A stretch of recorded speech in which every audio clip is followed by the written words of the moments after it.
Using one light, I'm going to be doing an attempt at recreating this really cool portrait of Leonardo DiCaprio. Normally when I'm doing a recreate, a lot of the images I look for are on Pinterest, and my Pinterest algorithm is pretty much dialed in now to where I get a ton of fantastic portraits to recreate. And the one I wanted to find was actually, I was looking at this one here and it popped up. So when I look at this image, I look for a couple of things. One, can I do this with 1 to 2 lights? Because that's kind of my jam right now. It looks like that I can, because the catch light in his eye tells me that he has one light, like a key light there, and the background could be lit with just the single key light. Another thing I notice here is there is a second catch light right underneath his eye. And so that's something that I could either add a second light or some bounce to it when I attempt the shoot. The other thing I look at is the shape of the catch lights in the eye. This tells me if it's a soft box or an octabox or ring light or whatever is being used. It also helps tell me the position of the light. In this case, I can tell the light's going to be pretty high up above and over as opposed to like a 45 degree. And lastly, I look at the shadow, the edge of the shadow, because if you can see here, it's not super soft, not super hard, somewhere in between. And this is going to tell me, do I use diffusion? Do I use a softbox? Do I use bare bulb? Do I use a reflector? In this case, I think I'm going to go with a softbox. So I've got a bunch of different modifiers here, and I'm going to go with this smaller softbox because it is small. The light I'm using today is a Godox AD400, and normally I like to set it at around 1/32 or 1/16 whenever I start something like this.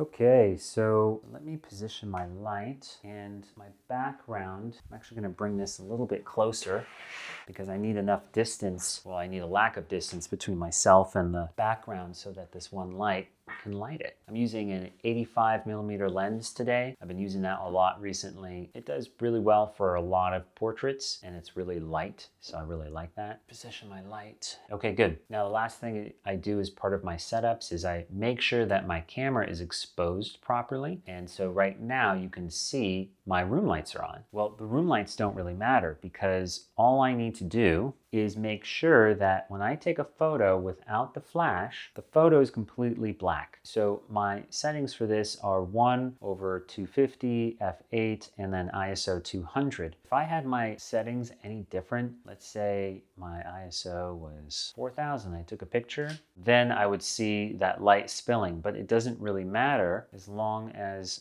I control my exposure on my camera and take a picture with the flash on.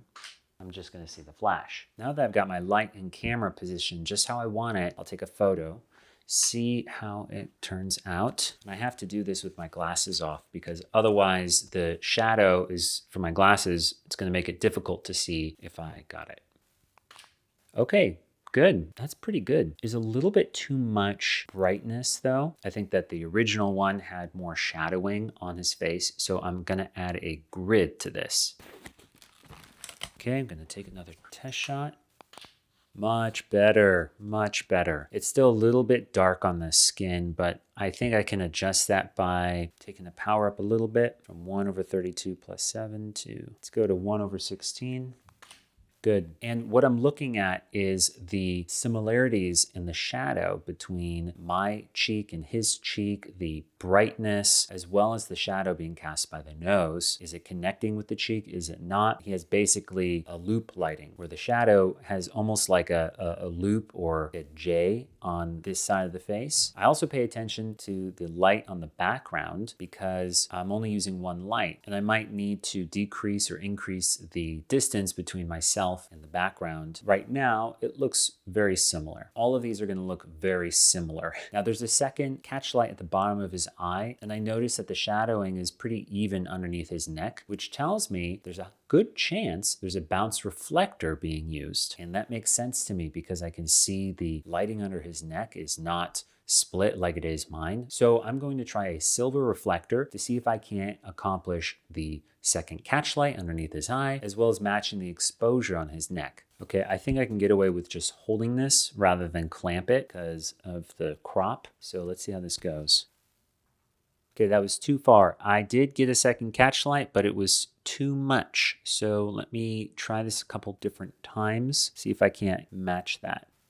Another thing too is while I don't try to totally match the outfits, that is also a consideration because he's wearing something that could be either a dark red or a black or something that would translate to a very black in black and white. I'm not wearing a very black shirt and it has a lot of white dots on it. So that's also something I just have to think with. Either I'll change my shirt or I'll just keep it how it is. Maybe in post, I'll darken it a little bit, but I'm more concerned with how it's looking on my face than I am with the shirt.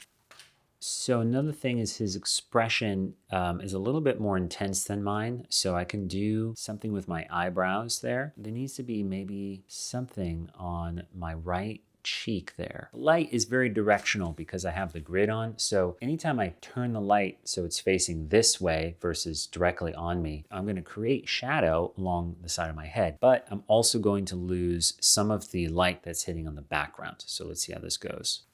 I got a little bit. I'm gonna make another adjustment on light. I'm looking at the catch lights in the eyes again because his catch lights are very flat and really at the top of his eye where you can see more of the shape of mine. So let's see if I can't make a few adjustments to do that.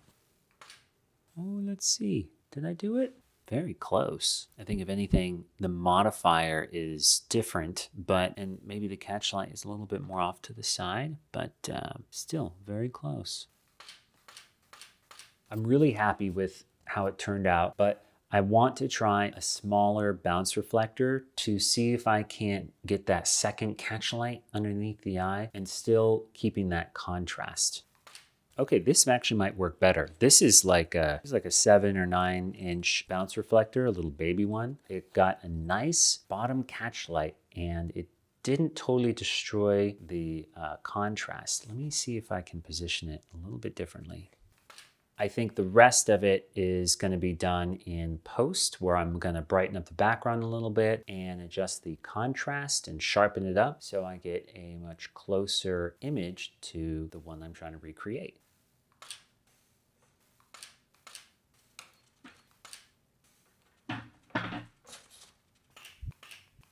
Okay, great. I like that a lot better. And I think the rest of it is gonna be done in my editing where I'm gonna make some adjustments to the contrast and the texture as well as the background. But I like how this turned out. I'm pretty happy with it.